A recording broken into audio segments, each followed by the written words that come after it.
Dear student, welcome to technical dope.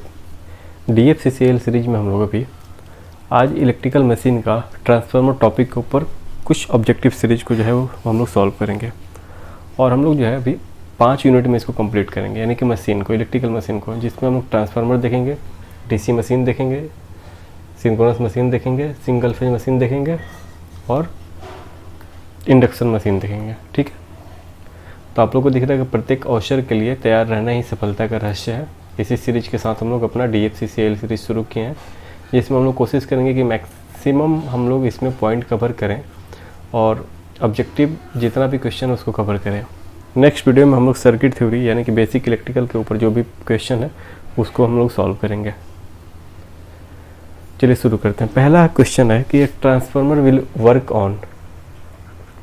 तो transformer हमारा किसके ऊपर वर्क करता है सर? तो ट्रांसफार्मर हमारा AC के ऊपर वर्क करता है। AC के ऊपर हमारा ट्रांसफार्मर वर्क करता है। अब फिर ट्रांसफार्मर का डेफिनेशन क्या होता है? तो इसमें हम लोग लिखते हैं कि it is a device which transform electrical energy from source to load by changing voltage and current level without any change in frequency. यानी कि हमारा एक इलेक्ट्रिकल डिवाइस है जो कि क्या करता है सर, सोर्स से लोड को इलेक्ट्रिकल एनर्जी, सोर्स से लोड की तरफ इलेक्ट्रिकल एनर्जी को भेजता है। क्या चीज़ चेंज करके? वोल्टेज और करंट का वैल्यू चेंज करके, या बढ़ सकता है या घट सकता है, कुछ भी, कोई भी एक काम करके वोल्टेज और करंट का वैल्यू को चेंज करके। सिर्फ कांस्टेंट क्या रखेगा? फ्रीक्वेंसी। क्लियर है? चलिए अब इसमें आगे देखते हैं sir. Primary and secondary of a transformer are coupled. देखो सर, कपलिंग हमारा 3 टाइप से होता है। पहला कपलिंग हमारा होता है इलेक्ट्रिकल कपलिंग, जिसमें हमारा I फ्लो होगा। ठीक है, I का फ्लो होगा। ठीक है, दूसरा हम लोग करते हैं मैकेनिकल कपलिंग। मैकेनिकल कपलिंग जिसमें हम लोग फिजिकल कनेक्शन बनाते हैं। इसमें हमारा क्या होता है? Physical connection. फिर हमारा होता है मैग्नेटिक कपलिंग सर, जिसमें हमारा सर क्या होगा? फ्लक्स का फ्लो होगा। ठीक है, यहाँ तक हमारा हो गया। तो हम लोग बोल सकते हैं कि सर हमारा प्राइमरी एंड सेकेंडरी बाइंडिंग हमारा कैसे कपल रहता है सर? मैग्नेटिकली कपल रहता है। ठीक है, मैग्नेटिकली कपल रहता है। प्राइमरी एंड सेकेंडरी बाइंडिंग जो होगा हमारा मैग्नेटिकली कपल होता है सर। क्लियर है यहाँ तक? चलिए अब जो है प्राइमरी बाइंडिंग होता क्या है, इसको भी हम लोग देख लेते हैं। प्राइमरी बाइंडिंग क्या होता है? तो प्राइमरी बाइंडिंग का डेफिनेशन ये है कि the binding which receive energy from supply. जो भी बाइंडिंग जो है ना, अगर रिसीव करेगा एनर्जी सप्लाई से, उसको क्या बोलेंगे? प्राइमरी बाइंडिंग बोलेंगे। जो भी बाइंडिंग एनर्जी रिसीव करेगा किससे? सप्लाई से, उसको हम लोग प्राइमरी बाइंडिंग बोलेंगे। जैसे हम लोग मान लो हमारा, ठीक है, ये 2 बाइंडिंग हो गया, हमारा ट्रांसफार्मर का इक्विवेलेंट सर्किट है। यहाँ हम लोग सोर्स लगा दिए, तो आप बता सकते हो प्राइमरी कौन है? N1 N2 टर्म ले लो, तो प्राइमरी हमारा N1 साइड हुआ कि नहीं हुआ? क्योंकि ये बाइंडिंग क्या कर रहा है? एनर्जी ले रहा है सोर्स से। ठीक है, और ये बाइंडिंग क्या कर रहा है सर? तो सेकेंडरी बाइंडिंग का डेफिनेशन लिख लो। तो सेकेंडरी बाइंडिंग क्या होता है उसको लिखो। सेकेंडरी बाइंडिंग का डेफिनेशन होता है कि the binding which deliver energy to the load is called secondary binding. यानी कि ये बाइंडिंग क्या कर रहा है सर? लोड हमारा है, रेजिस्टिव लोड ले लो, तो इसको जो एनर्जी दे रहा है उसको हम लोग क्या बोलेंगे? सेकेंडरी बाइंडिंग बोलेंगे। तो N1 हमारा प्राइमरी, N2 हमारा सेकेंडरी बाइंडिंग हो गया। चलिए अब नेक्स्ट देखते हैं। The voltage per turn of the primary of a transformer, the voltage per turn secondary of the transformer. इसका मतलब क्या होगा सर? वोल्टेज पर टर्न का मतलब क्या होगा? देखिए सर, हम लोग लिखते हैं ना कि E1/N1, वहीं हमारा होता है E2/N2। देखो हम लोग लिखते हैं ना सर, यहाँ पे हमारा होता है ना E1/E2, एक रिलेशन होता है N1/N2 is equal to I2/I1। ठीक है, तो हम लोग जो है ना इन दोनों के अनुसार हम लोग क्या निकाल लेंगे? E1/N1 is equal to E2/N2 लिख सकते हैं ना। तो वहीं हम लोग बोल रहे हैं कि voltage per turn of primary transformer is equal to voltage per turn of secondary. ठीक है, ऑप्शन C हमारा करेक्ट हो गया। कितना क्वेश्चन हो गया अभी तक? ये दूसरा था, ये तीसरा नंबर है। चलो अब नेक्स्ट के ऊपर जाते हैं। चौथे, the binding of the transformer which greater number of turns will be. जिस बाइंडिंग का नंबर ऑफ टर्न्स ज़्यादा होगा उसको हम लोग क्या बोलेंगे? तो देखो हम लोग ये जानते हैं सर कि हमारा स्टेप अप और स्टेप डाउन कब होगा सर? तो देखो हम लोग स्टेप अप स्टेप डाउन का थोड़ा सा डेफिनेशन देखते हैं। हम लोग पहले सबसे पहले देखते हैं when source is on LV side, when source is on LV side and load on HV side, क्या बोलेंगे sir? It is called step up transformer, यानी कि वोल्टेज को ज़्यादा कर रहा है। स्टेप अप का मतलब क्या हुआ सर? वोल्टेज को हम लोग सेकेंडरी साइड में ज़्यादा कर रहे हैं। जैसे देखो यहाँ पे सर, मान लो ये हमारा सोर्स है, ये हमारा लोड हो गया सर, ठीक है। यहाँ V1 है, यहाँ V2 है। क्या बोला कि सोर्स ऑन LV साइड और लोड ऑन HV साइड, तो इसको हम लोग क्या बोलेंगे? स्टेप अप ट्रांसफार्मर बोलेंगे, ठीक है। लोड हमारा इसको हमारा इसमें हमारा नंबर ऑफ टर्न्स ज़्यादा है, N2 N1 देखोगे तो N2 is greater than N1। तो हम लोग क्या बोल रहे हैं सर? लोड साइड में हमारा क्या है? N2 ज़्यादा होने से क्या बोलेंगे? V2 is greater than V1। यानी कि क्या बोलेंगे सर? हम लोग जो है ना V1 से ज़्यादा वोल्टेज V2 को हम लोग दे रहे हैं, यानी कि हमारा बोल सकते हैं कि स्टेप अप कर रहा है ये, ठीक है। अब देखो दूसरा केस क्या बन सकता है? When source is on HV side and load on LV side, it is called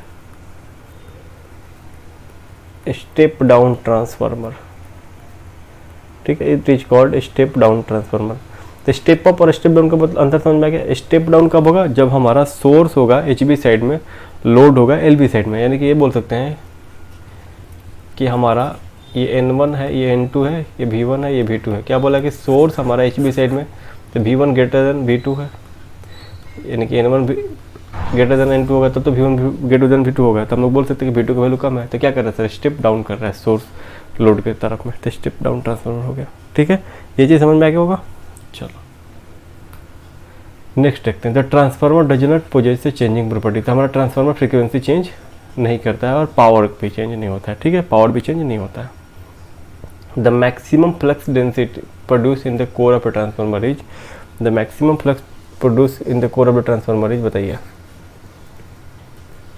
6 number का आंसर दीजिए आप, ठीक है। 6 का आंसर दीजिए।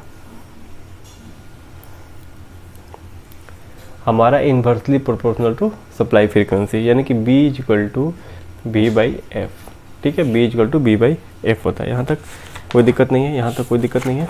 चलिए अब नेक्स्ट देखते हैं 7th नंबर में। इसमें क्या बोला सर? देखिए ये सारे क्वेश्चन बहुत इंपॉर्टेंट है। Transformer is so design that primary and secondary have, बताइए प्राइमरी एंड सेकेंडरी हैव क्या होना चाहिए? प्राइमरी और सेकेंडरी में क्या होना चाहिए सर? टाइटली कपल्ड होना चाहिए, ठीक है। यानी कि लीकेज हमारा कम होना चाहिए। उसके बाद नेक्स्ट क्वेश्चन देखो 8 नंबर में। An ideal transformer is one which, ideal transformer में सबसे पहले क्या होना चाहिए? सबसे पहले आइडियल कोर होना चाहिए। आइडियल कोर की वजह से क्या बोल सकते हैं सर? हमारा आइडियल कोर कब होगा? जब म्यू का वैल्यू इन्फिनिटी होगा, परमेबिलिटी इन्फिनिटी होगा, यानी कि हमारा लीकेज इसमें क्या हो जाएगा? जीरो हो जाएगा, लीकेज फ्लक्स जीरो हो जाएगा और रिलक्टेंस भी हमारा जीरो होगा। क्लियर? रिलक्टेंस का फॉर्मूला क्या होता है? L/μ है, तो म्यू इन्फिनिटी है तो रिलक्टेंस जीरो हो जाएगा। दूसरा क्या होना चाहिए कि आइडियल बाइंडिंग होना चाहिए। आइडियल ट्रांसफार्मर में आइडियल कोर तो हुई क्या? आइडियल बाइंडिंग होना चाहिए। आइडियल बाइंडिंग के केस में क्या होता है? आर का वैल्यू होता है इसमें बोलो जीरो, रेजिस्टेंस जीरो होने से क्या होना चाहिए? Cu लॉस, कॉपर लॉस हमारा होना चाहिए जीरो। क्यों सर? क्योंकि कॉपर लॉस होता है I²R। क्लियर है यहाँ पे? तो आइडियल ट्रांसफार्मर में हमारा रिलक्टेंस जीरो होना चाहिए, म्यू इन्फिनिटी और लीकेज फ्लक्स जीरो। तो हम लोग बोल सकते हैं कि सर आइडियल ट्रांसफार्मर के केस में क्या होना चाहिए? इसमें option no losses and leakage reactance. Clear है? चलो बाकी डिटेल में पढ़ेंगे तो देख लेंगे। 220-200 kV 20 kVL आइडियल ट्रांसफार्मर है 66 turns in the secondary, the number of primary turns. तो फार्मूला लिख लो भाई, V1/V2 होता है N1/N2 से। तो V1 2000, V2 200, N1 निकालना है, N2 का वैल्यू दिया 66, N1 हमारा क्या हो जाएगा? 660, यानी कि ऑप्शन सेकेंड करेक्ट हो जाएगा। चलिए ये 9th नंबर था। सारे सवाल इंपॉर्टेंट है। अब नेक्स्ट सवाल देखते हैं। 2 things which are same for primary and secondary of the transformer are. 2 things हमारा सेम होना चाहिए प्राइमरी और सेकेंडरी में। तो देखो एम्पियर्स टर्न्स, एक होता है Ni1 इक्वल टू N2I2। ये कैसे होता है sir? N1/N2 is equal to क्या होता है sir? I2/I1। Relation find out किए थे ना सर, E1/E2 बोलो। यानी कि हमारा अगर इन दोनों को लेते हैं तो N1 I1 is equal to N2 I2, यानी कि हमारा एम्पियर टर्न्स हो रहा है ना, ये N क्या है, नंबर ऑफ टर्न्स है, I क्या है, I का यूनिट एम्पियर होता है, तो एम्पियर टर्न्स हमारा फिक्स है, ठीक है। तो एम्पियर टर्न्स तो पहला हो गया। उसके बाद से हमारा सेकंड क्या पढ़े थे सर, E1/E2 करेंगे अगर, और N1/N2, तो यहाँ से क्या निकल के आएगा, E1/N1 is equal to E2/N2, यानी कि वोल्टेज पर टर्न भी हमारा सेम होना चाहिए। ऑप्शन फर्स्ट करेक्ट हो जाएगा। चलो नेक्स्ट देखते हैं। The primary leakage flux links, हमारा लीकेज फ्लक्स का मतलब क्या होता है कि हमारा वो सिंगल बाइंडिंग में ही लीक करे, हमारा वो फ्लक्स सिर्फ सिंगल बाइंडिंग में ही रहे, ठीक है, बाकी वो एयर से पास करे, ठीक है। तो हम लोग ये बोल सकते हैं कि प्राइमरी लीकेज फ्लक्स हमारा जो है कहाँ से जाएगा, सिर्फ प्राइमरी बाइंडिंग से जाएगा। हम लोग डिटेल में पढ़ेंगे तो उसको देखेंगे, ठीक है। नेक्स्ट देखो, primary will seen impedance of, primary will seen and impedance of, बताओ यहाँ पे देखो, हम लोग को इम्पिडेंस रेफरल पढ़ना होगा। इम्पिडेंस रेफरल में क्या होता है सर, एक साइड के रेफरेंस को हम लोग दूसरे साइड में, एक साइड के इम्पिडेंस को हम लोग दूसरे साइड में रेफर करते हैं। देखो हम लोग यहाँ पे कैसे इसको फाइंड आउट करते हैं, देखो कोई नहीं करना, कुछ नहीं करना, इसमें ट्रिक बस समझना है। ये हमारा प्राइमरी है, ये हमारा लोड है ZL, इसका वैल्यू V2 है, ठीक है। अब देखो क्या होता है, मान लो हमको सेकेंडरी बाइंडिंग को प्राइमरी में रेफर करना है, तो प्राइमरी Z1 हो जाएगा। रेफर करने का मेथड क्या है सर, N1/N2 का होल स्क्वायर इंटू ZL, ठीक है, ये हमारा प्राइमरी हो गया। अब देखो कैसे होगा, इसका ट्रिक क्या होता है, तो हम लोग लिखेंगे इसमें from primary to secondary, primary से सेकेंडरी जाने में क्या करेंगे sir, NS by secondary by primary का होल स्क्वायर, जो इम्पिडेंस होगा उसका वैल्यू। या फिर हम इसको ऐसे भी लिखते हैं सर कि डेस्टिनेशन बाई सोर्स का होल स्क्वायर, डेस्टिनेशन है ना, जहाँ जा रहे हो तो डेस्टिनेशन है, हम लोग कहाँ गए, सेकेंडरी से प्राइमरी गए, ठीक है। दूसरा देखो, फ्रॉम सेकेंडरी टू प्राइमरी, इसको कैसे लिखेंगे, NP/NS का होल स्क्वायर, ठीक है। यही मेथड है हमारा, करके देख लेना, इसमें जो भी आएगा कितना आएगा सर, इसको मैं आंसर आपको बता देता हूँ। ये 12 नंबर हमारा सवाल है, ऑप्शन सेकेंड हमारा होगा करेक्ट, इसको फाइंड आउट कर लोगे आप। चलो, द कोर टाइप 13 नंबर है ना, हाँ। The core type transformer provides, अब हम लोग ट्रांसफार्मर पढ़ते हैं सर कोर टाइप और सेल टाइप, ठीक है। हम लोग पढ़ते हैं कैसे सर, कोर टाइप कंस्ट्रक्शन में टाइप ऑफ कोर कंस्ट्रक्शन, इसमें 2 टाइप पढ़ते हैं, कोर टाइप और फिर क्या पढ़ते हैं, सेल टाइप। चलो, कोर टाइप और सेल टाइप। कोर टाइप हमारा क्या होता है सर, कोर टाइप ट्रांसफार्मर में क्या होता है, in core type transformer same amount of flux flow throughout the core, ठीक है। और सेल टाइप में क्या होता है, हमारा फ्लक्स जो है डिवाइड हो जाता है 2 पैरेलल पाथ में। क्लियर है, यहाँ तक कोई दिक्कत है? कोर टाइप और सेल टाइप में हमारा बेसिक डिफरेंस यही होता है। तो अब हम लोग जो है ना, यहाँ पे कुछ पॉइंट लिख लेते हैं। देखो सर, सेल टाइप और यहाँ लिख लो कोर टाइप। चलो, पहला पॉइंट हम लोग एक एक करके लिखते हैं। सबसे पहले लिखो सर, इसमें हमारा लेस लीकेज फ्लक्स होता है, किसमें सर, सेल वाले में, ठीक है। इसमें हमारा क्या होता है, मोर लीकेज फ्लक्स होता है। क्या है ना सर, इसमें बाइंडिंग हमारा दूर दूर तक रहता है, हाई वोल्टेज बाइंडिंग हमारा दूर साइड में रहता है, इसलिए क्या होता है, लीकेज फ्लक्स हमारा ज़्यादा होता है कोर टाइप में। इसके कंस्ट्रक्शन मैं बता देता हूँ, एक बार देख लो, थोड़ा सा ओवरव्यू हो जाएगा आपका। मान लो ये हमारा ट्रांसफार्मर हो गया, ठीक है, ट्रांसफार्मर हो गया। इसमें हम लोग क्या करते हैं sir, high low voltage binding को नज़दीक रखते हैं। ये हमारा LV है, ये LB बाइंडिंग हो गया। HB बाइंडिंग हमारा दूरी पर रहता है। तब क्या होगा सर, फ्लक्स यहाँ से जाएगा तो HB बाइंडिंग दूरी पे है, तो उसमें तो लीकेज ज़्यादा हो जाएगा ना, ठीक है। यही हमारा होता है कोर का, ठीक है। अब हम लोग सेल का दिखाते हैं। सेल में क्या होता है, एक पूरा एंटायर हमारा एक यूनिट हो गया, इसके अंदर 2 पार्ट में हमारा रहेगा मटेरियल, ठीक है। अब क्या होगा सर, इसमें हमारा LB बाइंडिंग रहेगा सबसे नज़दीक, बीच में HB, फिर LB, ठीक है, LB HB LB, ठीक है। अब क्या होगा, फ्लक्स यहाँ से मेन फ्लक्स 2 पार्ट में डिवाइड हो जाएगा, यानी कि 2 पैरेलल पाथ में डिवाइड हो जाएगा सेल वाले में, ठीक है। ये बेसिक हमारा कंस्ट्रक्शन होता है। अब देखो दूसरा पॉइंट क्या लिख सकते हो सर, इसमें ये हमारा low voltage low power application में यूज होगा। दूसरा वाला जो है हमारा हाई वोल्टेज और हाई पावर एप्लीकेशन में यूज होगा। ठीक है, इतना ही हमारा इम्पोर्टेंट है। बाकी बहुत सारा पॉइंट है लेकिन उसको लिखने की कोई ज़रूरत नहीं है। हमारा मैकेनिकल सपोर्ट ज़्यादा चाहिए सेल वाला में, कोर वाला में कम चाहिए। मोर डिफिकल्ट टू कंस्ट्रक्ट होता है सेल वाले में, क्योंकि हमारा बाइंडिंग क्या होता है कोर के अंदर है, और कोर वाले में हमारा क्या होता है कम है, लेस कॉपर रिक्वायर्ड होता है हमारा सेल वाले में, और कोर वाले में ज़्यादा होता है। यही सब चीज़ बेसिक डिफरेंस है। ठीक है, तो इसमें हमारा ऑप्शन कौन सा होगा? ऑप्शन हमारा 2 होगा, शॉर्टेज मैग्नेटिक पाथ। चलो, in core type transformer it generally suitable for, core type transformer हमारा जनरली सुटेबल फॉर, बताइए ऑप्शन बताइए आप लोग। Core type transformer generally suitable for high voltage and small output. अभी तो थोड़ा देर पहले लिखा था high voltage and small output, high voltage high power के लिए। चलो, in auto transformer the primary and secondary at coupled, in auto transformer primary and secondary at coupled, बताओ in auto transformer primary and secondary at coupled. Magnetically as well as electrically हमारा auto transformer में coupling होता है। ये चीज़ आप लोगों को पता होना चाहिए। ऑटो ट्रांसफार्मर में क्या होता है हमारा सर? मैग्नेटिकली और इलेक्ट्रिकली दोनों हमारा कपलिंग होता है ऑटो ट्रांसफार्मर के केस में सर। ठीक है, ऑटो ट्रांसफार्मर के केस में क्या होता है सर? ऑटो ट्रांसफार्मर देखो यहाँ पे जस्ट लाइक एक पोटेंशियल डिवाइडर हम लोग समझ सकते हैं। एक हमारा कपलिंग हो गया, एक यहाँ से हम लोग,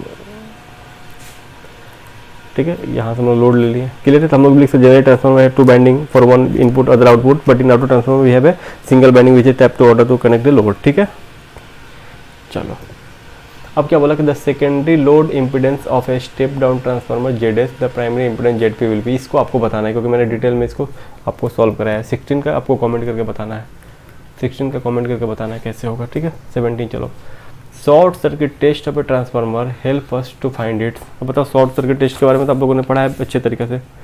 शॉर्ट सर्किट टेस्ट को तो अच्छे तरीके से पढ़ा है सर, बताओ शॉर्ट सर्किट टेस्ट हमारा क्यों किया जाता है?